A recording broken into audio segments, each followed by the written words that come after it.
all, this is Dr. Priyanka Wagh, and the Revival Youth Quick brings you here again with the awareness campaign of our oral hygiene. I hope आप सबको याद होगा कि हमने last time कुछ good oral habits के बारे में बात की थी। तो आज हम लोग कुछ बैड के बारे में बात करने जाएंगे, कुछ ओरल हैबिट्स जिन्हें हमें जल्द से जल्द छोड़ देना चाहिए या फिर हमें जिन्हें जल्द से जल्द करेक्ट करना चाहिए। तो आइए हम आप देखते हैं कि बैड ओरल हैबिट्स क्या क्या होते हैं and how we need to get rid of them. Bad habits तो ऐसे बहुत ही सारे होते हैं और ये सिर्फ कोई एक टिपिकल एज पीरियड में नहीं होता है, वो ऑलमोस्ट सारे एज पीरियड्स में होते हैं, सारे एज ग्रुप्स के लोग उस चीज को फेस करते हैं।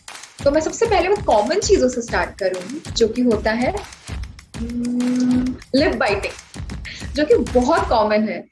हम ऑलमोस्ट हर दूसरे तीसरे इंसान को देखते हैं कि कोई ना कोई ऐसा बैठा होगा, या तो वो अपना लिप बाइट कर रहा होगा या फिर अपना नेल बाइट कर रहा होगा। This is like very common, specially कई लोग तो इसको अपना स्ट्रेस बस्टर भी कहते हैं। सोचते हैं कि नेल बाइट करने से या लिप बाइट करने से उनका स्ट्रेस चला जाएगा, बट ऐसा नहीं है। स्ट्रेस जाएगा नहीं जाएगा इज सेकेंडरी थिंग, बट उसके साथ साथ हमारे जो टीथ है वो वेयर अवे हो सकते हैं, उसका जो सर्फेस है वो वहां से घस सकता है, जिसकी वजह से हमें अब्रेजन एट्रीशन हो सकता है। इसका मतलब कि हमारा जो ऊपर का पोर्शन इनेमल है वो घस सकता है, सेंसिटिविटी भी हो सकती है और बहुत चीजें हो सकती है।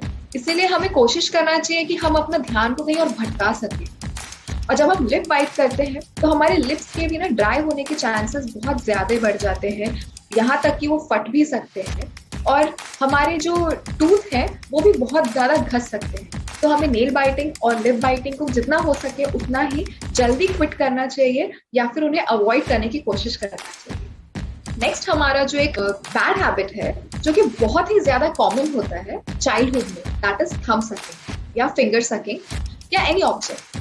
तो आप सब सोच रहे होंगे कि हम तो यंगस्टर्स हैं, हमें क्यों थंब सकिंग के बारे में बताया जा रहा है। But thumb sucking eventually if not been treated earlier can even lead in a very bad way in our youth life.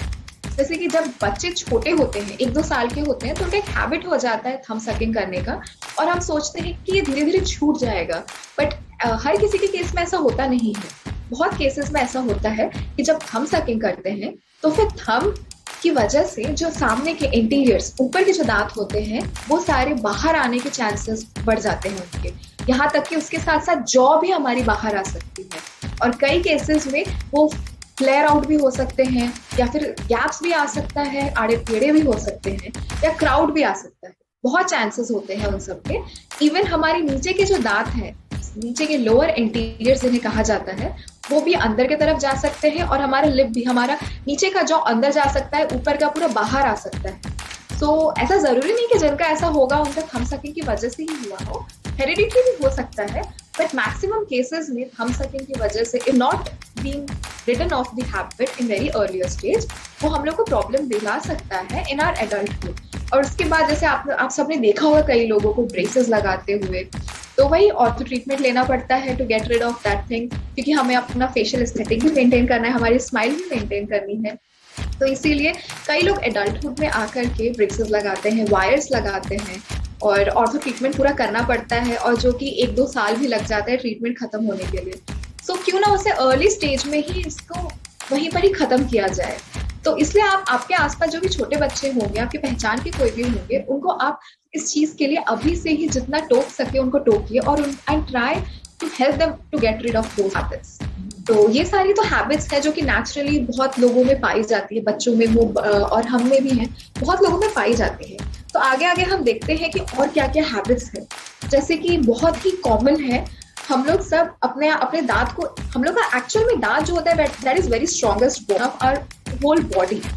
तो हम क्या करते हैं कि हम उसे हमारे टूथ को एक टूल की तरह यूज करने लग जाते हैं। हम कई बार हमारा जो बॉटल्स, कोल्ड ड्रिंक का बॉटल्स होता है, हमारे दांत को उसका ओपनर बना देते हैं। कई बार उससे हम ओपन करने लग जाते हैं।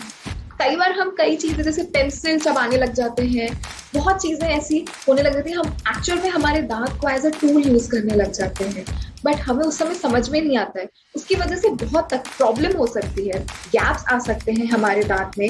जैसे मैंने कहा था, उसका सरफेस एरिया रब हो सकता है, जिसकी वजह से हमारा डिसकलरेशन हो सकता है टूथ में, अब्रेजन मतलब कि बहुत ही अलग स्टेन्स कलर आ सकता है हमारे टूथ में, और जो कि हमारे हेल्थ के लिए भी अच्छा नहीं होगा।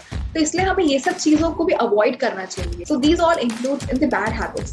और एक जो है, जो बचपन से ही हर किसी को पसंद होता है, जो बहुत लोग इस एज में भी करते हैं, वो है टूथपेस्ट को ऐसे ही खा जाना। But that is not right thing. मीठा लगता है, अच्छा लगता है, बट वैसे नहीं खाना चाहिए। जिसमें बहुत ज्यादा फ्लोराइड होता है, वो वाले टूथपेस्ट को अगर हमने ज्यादा खा लिया तो उससे भी हमारे ओरल हाइजीन को बहुत प्रॉब्लम हो सकती है।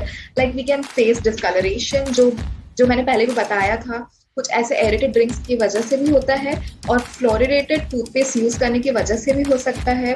तो हमें ये सब चीजों को जितना हो सके उतना अवॉइड करना चाहिए, और दूसरों को भी बोलना चाहिए ये सारी चीजें जितना हो सके उतना कम करें।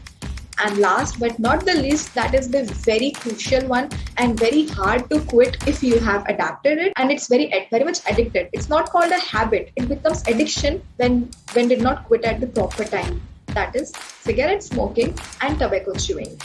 ये दोनों चीजें हम सबको पता है कि बहुत ही ज्यादा हार्मफुल होते हैं। ये सिर्फ हमारे बॉडी के लिए नहीं, जैसे कहा जाता है smoking cigarette is injurious to health. तो वो पूरे की पूरी बॉडी, पूरा हेल्थ, अंदर से हो बाहर से, it doesn't only affect our lungs but it also affect our oral mouth, which eventually creates a problem in our brain, in our nervous system. इसकी वजह से पूरा का पूरा सिस्टम डैमेज हो सकता है। दैट्स व्हाई हमें जितना जल्दी हो सके उसे क्विट करना चाहिए। अगर आप ये इस हैबिट को कभी भी अब तक अडैप्ट नहीं किए हैं तो बहुत अच्छी बात है, और अगर कभी किसी के साथ हो गया है ऐसा कुछ, तो आप जितना जल्दी हो सके उतना जल्दी इसे क्विट करने की कोशिश कीजिए, बिकॉज ये एक एडिक्शन बन जाता है और क्विट करने में बहुत ही ज्यादा दिक्कत होती है। And this is like the worst habit one can adapt, क्योंकि इससे बहुत बहुत बहुत ज्यादा नुकसान होता है। Like if you are chewing tobacco और बहुत ज्यादा टाइम हो गया है, और if you are using cigarettes और बहुत ही ज्यादा टाइम पीरियड तक आप यूज करते जा रहे हैं, तो फिर आपको कैंसर होने के भी चांसेस बहुत ज्यादा बढ़ जाते हैं।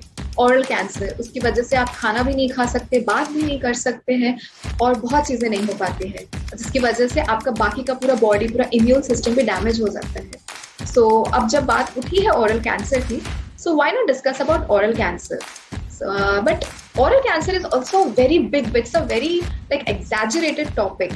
तो आज के लिए इतना ही ठीक है। मैं ओरल कैंसर के बारे में, उसकी कॉजेस के बारे में, उसके सिम्टम्स के बारे में, and when you should visit a dentist, ये सारी चीजों के बारे में आपके साथ नेक्स्ट सेशन में बात करूंगी। तो ये सब थी हमारे bad oral habits. I hope आप जान चुके होंगे और आप खुद को भी जज कर चुके होंगे कि आप इनमें से क्या क्या चीजें करते हैं और किन किन चीजों को आपको छोड़ना है। आई होप कि आप समझ गए होंगे और आप जल्द से जल्द इन्हें छोड़ना चाहेंगे, और या फिर अगर नहीं करते होंगे तो जल्द से जल्द इन्हें करेक्ट करना चाहेंगे। एंड हम फिर मिलेंगे कुछ और इंटरेस्टिंग फैक्ट्स को लेकर के। Till then, stay happy, stay healthy, and do not forget to smile.